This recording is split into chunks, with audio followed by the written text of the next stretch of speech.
सारे खास मेहमान हमारे साथ जुड़ चुके हैं, उनसे आपका तारुफ करवा देती हूँ। इस वक्त आपको स्क्रीन पर मोहम्मद नेमतुल्लाह नजर आ रहे हैं, जो कि जेडीयू की टिकट से चुनाव जीते पूर्व विधायक इस वक्त आपको स्क्रीन पर नजर आ रहे हैं। बहुत बहुत स्वागत है मोहम्मद नेमतुल्लाह साहब आपका।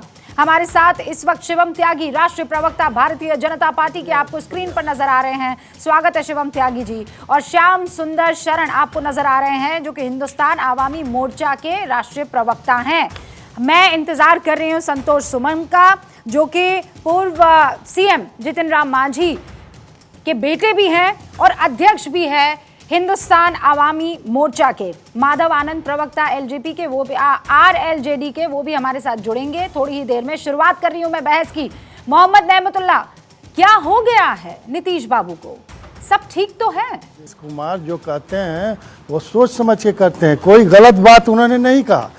जो भी कहा एक सेक्स एजुकेशन के बारे में उन्होंने कहा, और उसके बाद से जब लोगों को लगा कि ये गलत हो गया तो उसको उन्होंने रिपीट किया, और उसके बाद से 24 घंटा के बाद से, 2 दिन के बाद से कोई एक्शन नहीं हुआ, कोई हंगामा नहीं हुआ, कोई किसी तरह का विरोध नहीं हुआ।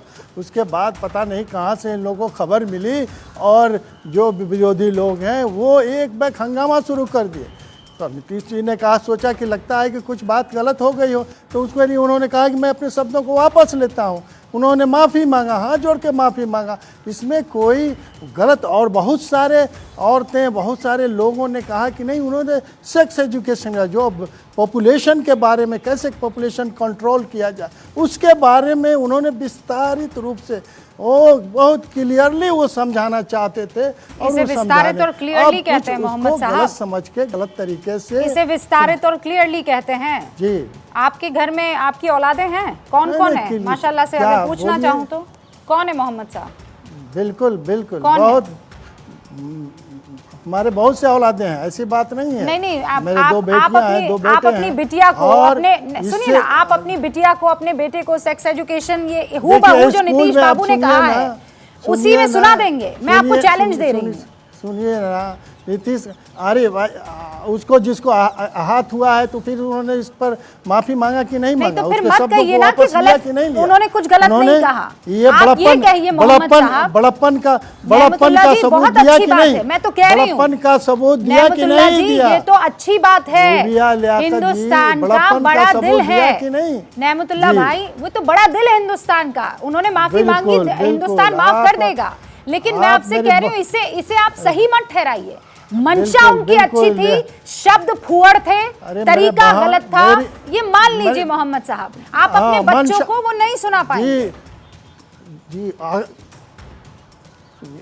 लेकिन ये जब उनको एहसास हुआ, लोगों ने कमेंट किया, तो उन्होंने इसको वापस लिया कि नहीं लिया? उन्होंने इसको माफी मांगा कि नहीं? उन्होंने कहा कि नहीं, गलती हो गई है। तो अब इसको ज्यादा दूर बहस के मुद्दा नहीं बनाना चाहिए। नहीं नेमतुल्लाह साहब, मैं तूल इसको नहीं दे रही हूँ।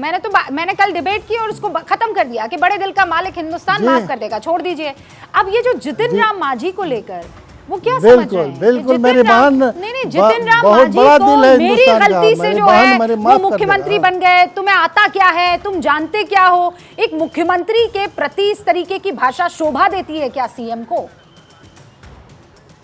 देखिए, नीतीश कुमार ने हमेशा दलितों का सम्मान किया ऐसे, और कभी उनका मंशा नहीं है किसी को ये नहीं।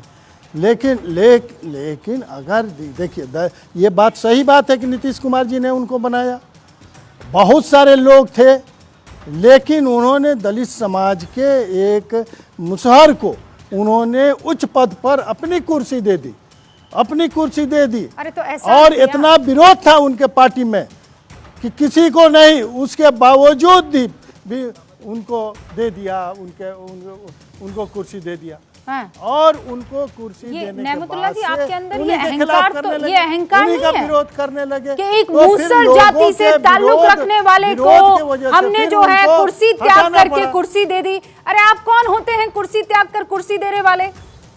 आपकी गलती से आप ये मान रहे हैं कि किसी एक का बहुत शानदार भला हो गया। अरे आपने गलती की ना, मानिए उस गलती को। देखिए रूबिका जी, नेमतुल्लाह साहब सीनियर हैं, लेकिन अब चूंकि उन लोगों की मजबूरी है उनके नेता चूंकि बोल चुके हैं तो यहाँ तो है कि सब कुछ हरा हरा कहना है।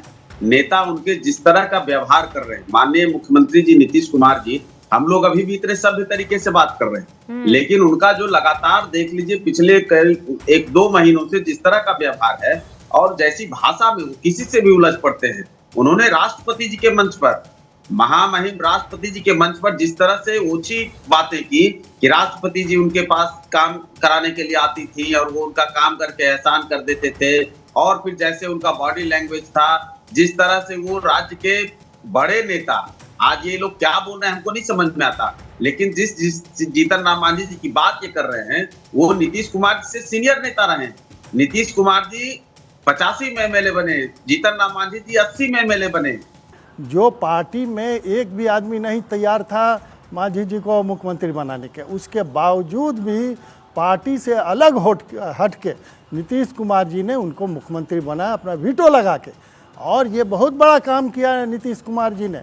लेकिन उसके बाद से नीतीश कुमार ही के खिलाफ होने लगे। पार्टी वाले लोगों ने कहा कि आप किस आदमी को बना दिया। तो इस तरह से आप किसी को बनाइए और फिर उसी को कोसने लगिए, तो फिर उसमें तो थोड़ा सा ये होता है। इसीलिए ना उन्होंने कहा कि मेरी मूर्खता थी कि इनको मुख्यमंत्री बनाया। शिवम त्यागी कुछ कहना चाह रहे हैं? कोई दिक्कत नहीं, आज भी नीतीश जी। देखिए, आपने जो कहा रहमतुल्लाह जी, वो आपकी बात सही नहीं बन रही है। अगर उनको बनाया होगा तो नीतीश जी ने जरूर सोच समझकर बनाया होगा, वरना नीतीश जी का इतिहास, चाहे वो आरसीपी सिंह का रहा हो, चाहे शरद यादव का रहा हो, चाहे जॉर्ज फर्नांडिस का रहा हो, क्या किया है उन्होंने इस देश के नेताओं के साथ ये देश जानता है। अगर मांझी जी को बनाया तो जरूर जाहिर है या फिर कहीं ना कहीं उनको चीजों में फायदा नजर आया होगा, लेकिन उसी के साथ आपने उनका अपमान कितना किया। मात्र 10 महीने वो मुख्यमंत्री रहे और उनके बाद किस तरीके से उनको तमाम परेशानियां झेलनी पड़ी, किस तरीके से उनका आपने अपमान तब किया क्योंकि वो दलित थे, और आज भी आप उनका अपमान इसी तरीके से कर रहे हैं कि भाई मैंने बना दिया, ये तो मेरी मूर्खता थी। अब मूर्खता थी या नहीं थी, अपमान की बात नहीं है, ये तो सारे देखिए अपमान की बात नहीं ना है। अपमान कैसे किया? बनाया तो अपमान, बना दिया तो अपमान हो गया। अपमान हुआ ना सर, लेजिस्लेचर पार्टी ये अपमान नहीं तो और क्या कहलाए? अच्छा, यूं तो आप दलित कर रहे हैं, जातिगत जनगणना पर अपना जो है सीना चौड़ा करके पूरे देश को बता रहे हैं, और एक दलित सीएम को आप कह रहे हैं कि तुम्हारी तो कोई हैसियत ही नहीं थी भाई साहब, सीना चौड़ा कर रहे हैं। वो तो मेरी गलती थी। तुम हो कौन? आप केंद्र से कुछ मिला नहीं, सोच क्या है? तुम्हारी कोई सोच है? ऐसी बातें कोई करता है क्या सीएम के लिए? कन्हैया बेलारी जी बताइए। सवाल मैंने नहीं सुना सर। अभी जो नीतीश बाबू को आजकल ये 7, 8, 9 के अगर बयान सुनूं तो आपको क्या लगता है इन बयानों में कोई गड़बड़ी नहीं है? देखिए, अगर हम देखें भाजपा के जो नेता हैं वो क्या कह रहे हैं कि इनकी मानसिक स्थिति ठीक नहीं। भाजपा के या जीतन राम मांझी स्वयं कह रहे हैं कि उनको कोई दवाई दे रहा है, कोई उनका दिमाग खराब कर रहा है। सम्राट चौधरी भी यही कह रहे हैं, सारे बीजेपी के नेता यही कह रहे हैं। अगर इस पर्सपेक्टिव को लेकर के हम चलते हैं तो इसका मतलब कि जो कुछ भी नीतीश कुमार ने कहा है उनका कोई दोष नहीं है, क्योंकि मानसिकता उनकी ठीक नहीं है। अगर उनके पर्सपेक्टिव से हम चलते, मुझे लगता है कि जब आदमी बहुत किसी को कुछ देता है, जितना जो चाहता भी नहीं होगा उससे भी ज़्यादा देता है, उसको लगता है कि हमने इसके लिए बहुत कुछ किया, लेकिन ये जो है मैं जो चाहता हूँ नहीं किया, तो उस पर स्वाभाविक रूप से बहुत गुस्सा आता है। ये स्वभाव मनुष्य का होता है। मेरा नीतीश कुमार का जो कल का जो मैं तो आई विटनेस हूँ, मुझे लगता है कि वही वो उसका इजहार है।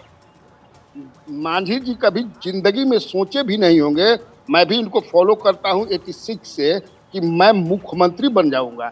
ये तो अपना बक्सा उक्सा तैयार है, तो स्वयं क्या कि नीतीश हमारे लिए भगवान है। मैं स्वयं सोच भी नहीं सकता था कि मैं सीएम बनूं।